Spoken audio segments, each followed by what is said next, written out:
Der Feinripp Adventskalender.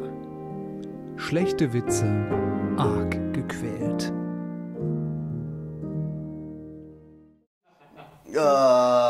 Ein Mann kommt in eine Bar und bestellt 3 Scholle. Ext die ab und bestellt nochmal 3 Scholle. Sagt der Wirt, ey, kann es sein, dass Sie ein Problem mit Alkohol haben? Sagt der, Moment, das muss ich erklären. Ich habe einen Kumpel in Amerika und einen Kumpel in Australien. Und wir haben ausgemacht, wir trinken, wenn einer trinkt, immer für die anderen mit. Ja, ist cool. 2 Wochen später kommt der Mann wieder an die Bar, bestellt aber nur 2 Scholle. Fragt der Wirt, oh, ist jemand gestorben? Nee, ich habe mit dem Trinken aufgehört.